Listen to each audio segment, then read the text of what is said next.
ما هو الوجع الأكبر؟ يمكن أكبر وجع يمر بيك الوعي،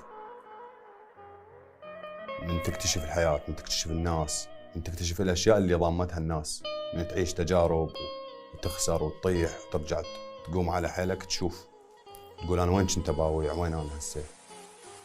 من بعد المواقف والتجارب ذيك